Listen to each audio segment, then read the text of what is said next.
सोचने की बात नहीं कि हमें काम है, हमें क्रोध है, हमें लोभ है, हम भार क्यों रखे यार? ये भार हम प्रभु को क्यों नहीं दे देते? जब हमारे बस का नहीं है तो फिर प्रभु के ऊपर समर्पित करके मस्त नाम जप करो। आपके कदम यदि गलत जा रहे हैं तो उस समय ध्यान रखना, हमारी बात पकड़े रहना। राधा राधा राधा राधा, जाओ राधा राधा राधा। बाल भी बांका हो जाए तो मैं बता दूं, पक्का श्री जी मिलेगी। जब राधा राधा पुकारते जाओगे ना तो लालजू देख रहे, श्री जी देख रही, बेचारा विवश है, बस वो देख लिए ना, सब हो गया, सब हो जाएगा। होता क्या, हम प्रभु को भूल जाते हैं। विषय इतना बलवान ना बनने पावे कि हम प्रभु को भूल जाए, इतनी बात पकड़नी। कोई ऐसा नहीं, देखो इतने लोग बैठे हो, ईमानदारी से खड़े होकर हमें बता दो कि हम निर्विषय हैं और निर्विषय थे और निर्विषय रहेंगे। इतने में हमें केवल बता दो, हृदय से देखो आप। हृदय की चूंकि गति सबकी ब्रह्मा जी ने रची है ना, उसका प्रवाह है विषय की तरफ, और उसको ऊर्ध्व गति ले जाने के लिए भगवत कृपा, नाम, मंत्र आदि की साधना। तो हमको बिल्कुल निश्चिंत रहना, शरणागत। अगर हम भोजन पा रहे हैं तो राधा राधा, अगर हमारी कोई सत्क्रिया हो रही तो राधा राधा, अगर हमसे कोई असत क्रिया बनने जा रही है तो श्री जी की तरफ देखो और राधा राधा राधा राधा, श्री जी मिलेंगी। हमारी बात पकड़ लेना, अगर बात पकड़ लिए तो सब बात बनती है। पूरे 24 घंटे में साधना का पूरा श्रेय भोजन को जाता है।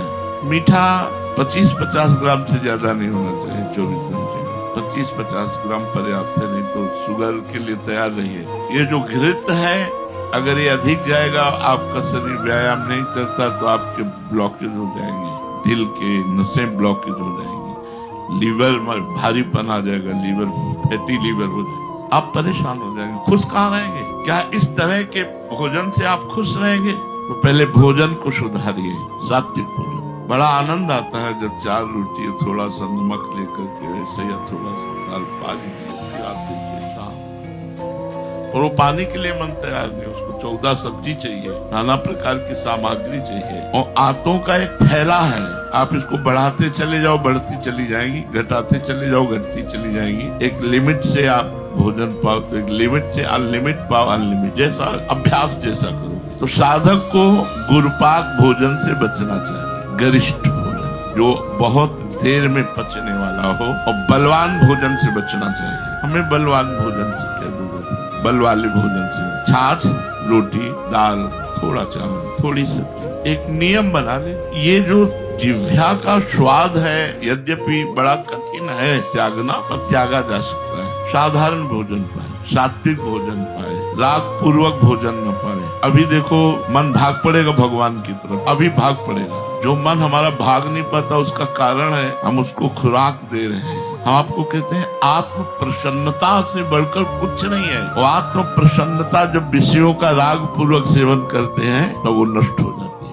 हम सही हैं तो सब लोग हमारा बुरा करो, कुछ नहीं बिगड़ने वाला। जरूरत दूसरों को सुधारने की नहीं है, जरूरत अपने को सुधारने की है। आपको सोचना चाहिए कि सबसे बड़ा दोष आप में ये है कि आप कहते हैं हम में कोई दोष नहीं है और लोग मुझे सता रहे हैं। पहले आप देखिए आप में दोष है। आपको अपने स्वभाव को सुधार करने की जरूरत है। आपका स्वभाव ठीक नहीं है, दूसरों में दोष दर्शन, अपने में गुण दर्शन, ये देहाभिमान का लक्षण है। अगर आप सुधार की गुंजाइश रख पाए तो आप सब समस्याओं से बच सकते हैं। अपने को सुधारिए। आप में सबसे बड़ी कमी ये है कि आप छोटी सी बात को पहाड़ बना लेते हैं और उसे दुख बनाकर, मतलब व्यर्थ ओवर चिंतन करके, ओवर थिंकिंग, ज्यादा सोच करके, और उसे बहुत दुख। अरे जिस समय तुम दूसरे के विषय में सोच रहे हो उस समय आप भगवान का चिंतन क्यों नहीं करते? जिस समय आप दूसरे के कि ये आदमी हमको ये बोला, ये आदमी हमको तिरस्कार किया, ये हमारी निंदा की, उस समय भगवान का चिंतन क्यों नहीं करते? उस समय नाम जप क्यों नहीं करते? सत्य मानिए, आप अपना सुधार कीजिए तो समाज, परिवार, घर सबका सुधार हो जाएगा। भाई विचारने की बात है कि जब सभी रूपों में सुना है ऐसा कि भगवान है तो फिर मान क्यों नहीं रहे? क्यों मान रहे? हमारा घर हमारा विरोधी, पड़ोसी विरोधी, हमारा अमुक तिरस्कार करता है। अगर आप सबके प्रति भगवत भाव रख लें तो एक भाव ही सारे संसार के दुखों को मिटा देगा। सब में भगवान विराजमान है। घर परिवार के सदस्यों से ममता नहीं करनी, नहीं खुश कभी नहीं रह सकते। कितनी कठिन बात है, हर बात कठिन है खुश रहने के लिए, तभी उल्टा चाल चलता है मन। बोले घर परिवार में सब भरपूर है, सबसे प्यार है, सबसे मिल रहे, ममता है, बोले खुश नहीं रह पाओगे। बोले अखंड खुश रहने के लिए ममता रहित प्यार करो, क्योंकि कब कौन घटना घट जाए, कब कौन बिछुड़ जाए, कब कौन पधार जाए, कब कौन सी लीला भगवान की मृत्यु लोक में लीला है। इसलिए सबसे तटस्थ भूमिका, सेवा सबकी, ममता किसी से नहीं। सबकी ममता ताग बटोरी, मम पद मन ही बांधी बटोरी। न घर में न परिवार में ममता। परिवार, परिजन, रिश्तेदार, नातेदार, धन, संपत्ति, इसमें जो ममता रखता है वो कभी खुश नहीं रह सकता। सब इसी में ममता रखते हैं, इसलिए कोई खुश नहीं। जीवन भर व्यतीत, खुशी जाना ही नहीं, खुशी किसे कहते हैं? आनंद को जाना ही नहीं, प्रसन्नता को जाना ही नहीं कि किसे कहते हैं? भागवती अखंड प्रसन्नता। मलिन शरीर है उसका कामी शरीर है, और वो स्पर्श करे तो पवित्र शरीर में काम की स्फुरना जागृत हो जाएगी, और उसके शरीर में काम की शांति होने लगेगी, उसका मन निष्काम होने लगेगा। इतना संग, दृश्य, वार्ता, चिंतन, ये जब सब एक हो जाते हैं तो ना होने पर भी भोगों में सुख का अनुभव होने लगता है। ये क्यों? जब हम गंदा दृश्य देखते हैं, गंदी बात सुनते हैं और हम भगवत चिंतन छोड़ देते हैं, ये हम साधक की बात कर रहे हैं, और उसका गंदा चिंतन करने लगते हैं, वो सुखद लगने लगता है। तो आंख मूंद कर नाम में बिल्कुल तन्मयता कर लो, फिर देखो कहाँ काम है, कहाँ क्रोध है, कहाँ लोभ है, कहाँ मोह है, कोई विकार नहीं। पास पड़ा रहे, कोई बैठा रहे, कोई भोग सामग्री रखी है तो भी इच्छा नहीं। इच्छा कब होती है? संगात संजायते कामा। संग दोष, दृश्य दोष, श्रवण दोष, भोजन दोष, 4 दोषों से बचिए। पूर्व संस्कार से यदि स्फुरना आएगी वो शांत हो जाएगी।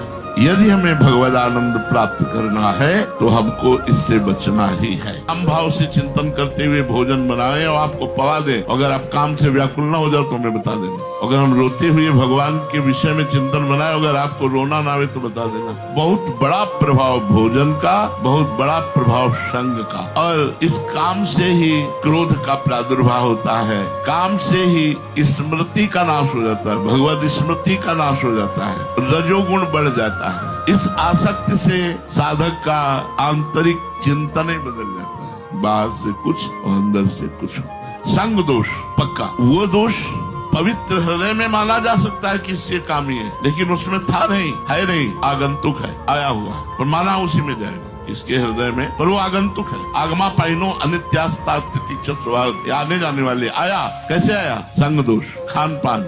मनुष्य मन से विषयों का चिंतन करता है, विषय चिंतन से विषयों में आसक्ति होती है, और आसक्ति में ही कामवास करता है, और काम से ही मूढ़ता छाती, स्मृति भ्रम होता है, बुद्धि का नाश हो जाता है। इससे ये सिद्ध हुआ कि आप भजन करते हैं पर आपको भगवदानंद का अनुभव नहीं हो रहा, तो आपका चिंतन, आपका संग, आपका भोजन, आपका दर्शन, आपका श्रवण सुरक्षित नहीं है, असुरक्षित है। देख लो कहीं असुरक्षित है। अगर ये असुरक्षित है तो बहुत समय पर तक नियम से भजन करने पर भी भगवदानंद का अनुभव नहीं होगा। नहीं, बिना भजन के भी भगवदानंद का अनुभव हो जाएगा, क्योंकि आप भगवत स्वरूप हैं।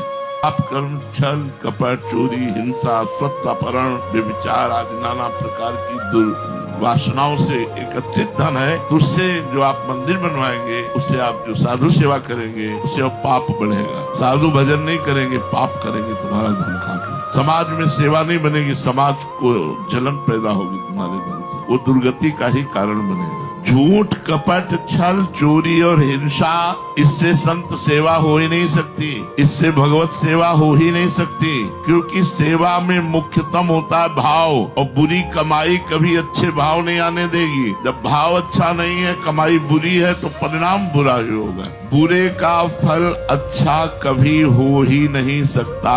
हाँ, अगर आज तक किया और फिर अब नहीं करूंगा तो दूसरा सिद्धांत लागू होगा। समझिए, करता जा रहा है और सोचता जा रहा है कि भगवत सेवा, संत सेवा या समाज सेवा, तो मेरा पाप, छल, कपट से कमाया हुआ धन पवित्र नहीं, उसकी दुर्गति होगी। यदि आज तक किया, अब नहीं करूंगा, और फिर वो सारा धन ठाकुर जी की संत सेवा में, भगवत सेवा में, समाज सेवा में लगाकर, तो आप निर्विकार होकर भगवान की शरणागति को प्राप्त होकर भगवान को लेकिन आप पाप कर्म करते हुए धन को पवित्र करने की भावना से संतों की सेवा में, भगवत सेवा में, तो आपकी दुर्गति नहीं रुकने वाली, क्योंकि वो बीज पाप है। तो उसका जो पेड़ है, उसका जो फल है, वो दुर्गति है। साधक लड़ते लड़ते थक जाता है, निराश हो जाता है। ये निराशा और ये थकान उसकी भगवत प्राप्ति का संकेत है। जरा भी मत डरना, सफलता तुम्हारे बिल्कुल सामने है। और तुम्हें ऐसे नहीं दिखाई दे रही जैसे अमावस्या की पूरी रात्रि हो गई। अब प्रातः काल होने वाला है और समय का तुम्हें ज्ञान नहीं, और समय ज्ञान कराने वाला कोई यंत्र नहीं। तो आपको क्या लगे कितनी अंधेरी रात कब तक काटूं, जबकि कुछ ही क्षणों में उजाला होने वाला है। अमावस्या की चारों पहर रात्रि कट गई है, सूर्योदय होने वाला है, अर्थात तुम्हारे समस्त पाप नष्ट हो चुके हैं। भगवत कृपा सूर्योदय होने वाला है, तुम्हें निहाल कर देगा। तुम निराश, हताश, उदास, खिन्न मत हो। अगर हो रहे हो तो भगवत प्राप्ति का चिन्ह है, घबराइएगा नहीं, कुछ अच्छा नहीं। अच्छा, विवेक इतना तीव्र होता है भजन करने में, 2 मिनट में हर विषय को काट देता है। ये कितने मिनट, फिर वही, ये खा लो, कितने मिनट, फिर वही, इनसे मिल लो, कितने मिनट, फिर वही।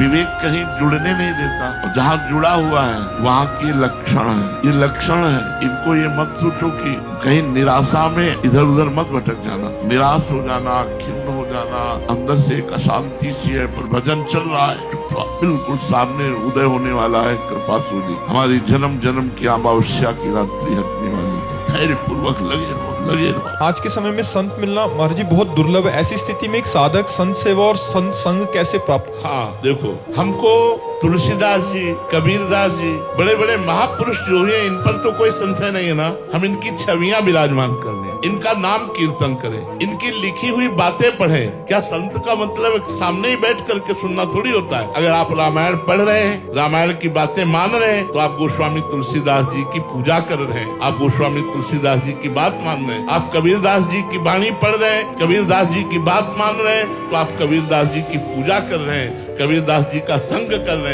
वाणी पढ़ने का मतलब उनका संग करना। तो महापुरुषों के चरित्र पढ़ो, महापुरुषों की वाणी को अपने जीवन में उतारो, यही सत्संग है।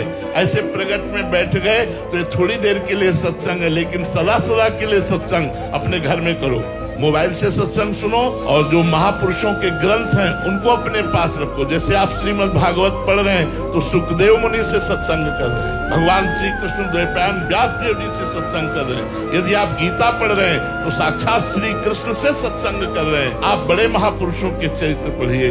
तुकाराम जी की वाणी पढ़ रहे हैं तो तुकाराम जी से सत्संग कर रहे हैं। आद्य गुरु भगवान शंकराचार्य जी की वाणी पढ़ रहे हैं तो आप भगवान शंकराचार्य से सत्संग कर रहे हैं। ये बात समझिए ना, महापुरुषों की वाणी का स्वाध्याय करना और उसके अनुसार आचरण बनाना उन महापुरुषों की पूजा ही है। सच्ची पूजा तो यही है संत की। रोटी दे देना, कपड़ा दे देना, ये तो बाहरी बात है। संतों की बात मान लेना ही सबसे बड़ी पूजा है। संसार बर्दाश्त नहीं करता, संसार गुण मानिए, उसको प्योर गुण चाहिए। स्वयं में चाहे सैकड़ों अवगुण हो, लेकिन वो पसंद गुण को करता है। अगर एक भी अवगुण उसको समझ में आ गया उसकी समझ से, बस वो रिजेक्ट कर दे। लेकिन भगवान या प्रियाजू अवगुण समझ में ही नहीं आता उनको। जन अवगुण प्रभु मान न काऊ, दीन बंधु अति मृदुल स्वभाव। तभी ये जो दोष दर्शन करने वाले हैं, इन्हीं का नाश होता है, इन्हीं का पतन होता है। भक्त में यद्यपि वो दोष है, पर आपने दोष दर्शन करके भक्त का अपराध किया, अब आपने भक्त अपराध फलीभूत होता है तो ऐसा तांडव मचाता है जैसे पटाखा नहीं बांध देते 100-200, ये फूटा वो फूटा, वो फूटा वो फूटा, वो पकड़ में नहीं आता कि कहां से पकड़ूं, कैसे संभालूं। यही हमारी विजय है कि प्रभु अपनापन को देखते हैं, अपने जन के दोष नहीं देखते। अगर वो हमारे दोष देखे तो हम कभी प्रभु की प्राप्ति कर ही न पावे, प्रभु लायक ही नहीं है। क्योंकि बहुत जन्मों से जगत से खेलने का स्वभाव बन गया है, मनोरंजन करने का स्वभाव बन गया है। तो हमारा मन जगत में ही खेलना चाहता है, भगवान के साथ नहीं खेलना चाहता ईमानदारी से। और जबकि ये भगवान हमारे नित्य सखा हैं, वो हमारे नित्य प्रिय हैं, उनके साथ खेलने में ही परम शांति, सुख और जीवन का लाभ है। लेकिन ये मूर्ख मन मानता ही नहीं, ये संसार के साथ खेलना चाहता है। जो सब दगाबाज पाए जान जगत में सब जन कपटी कुटिल कलयुगी तंच। बहुत सरल उपाय है, यदि आप कर सके, बिना भगवान को भोग लगाए कुछ खाए ना, पिए ना, सब ठीक हो जाएगा। जो प्रिय वस्तु लगे उसे भोग लगा के बांट दो, थोड़ा किनका ले लो, आप उस पर विजय प्राप्त कर लेंगे। बिना भोग लगाए ठाकुर के पाना नहीं, और भोग वही लगाना है जो शास्त्र सम्मत है और जो बहुत प्रिय हो। वो भोग लगा के पाना नहीं है, थोड़ा किनका पाना बका बांट दे। श्री स्वामी हरिदास जी महाराज भी यही करते थे। उत्तम भोग लगाए मोर मरकट को सेवै, बंदरों को डाल दिया, मोर को डाल दिया, गाय को डाल दिया, दूसरों को बांट दिया, अपने थोड़ी लिए। जो चीज प्रिय हो उस वस्तु को भोग लगा के बांट दो, आपकी आसक्ति खत्म हो जाएगी। इंद्रिया में जो भोगासक्ति है वो भगवान के नाम जप और भगवत प्रसाद पाने से ये धीरे धीरे शांत हो जाती है। भगवान से अगर कोई भक्त मांगता है तो भगवान उचित समझेंगे तो देंगे, नहीं तो नहीं देंगे। अर्थात उस भक्त का यदि मंगल होगा तो भगवान वो देंगे नहीं, चाहे जितना मांगो भगवान देंगे नहीं। अगर संसार में फंसने वाली बात है तो भगवान नहीं देंगे, कारण कि भगवान परम हितैषी हैं। उनसे अगर कोई मांगे, इसीलिए सबकी कामनाएं पूर्ण नहीं करते। 100 रुपया तो खर्चा करना नहीं आया, 1 करोड़ दे देंगे तो और माया में फंस जाएगा। लोगों को लगता है भगवान हमारी सुनते नहीं, देवी देवता जल्दी सुन लेते हैं। भगवान के भजन को छोड़ करके और कुछ जो भी भगवान से मांगोगे तो जिसमें तुम्हारा भजन बढ़ेगा वही भगवान देंगे, अन्यथा नहीं देंगे। ये भगवान और देवताओं में विशेषता अंतर है कि अन्य देवी देवताओं से भजन करके मांगोगे, जो मांगोगे वो दे देंगे, लेकिन भगवान का भजन करके भगवान से मांगोगे तो जो तुम्हारा मंगल होगा वही देंगे, अन्यथा नहीं देंगे।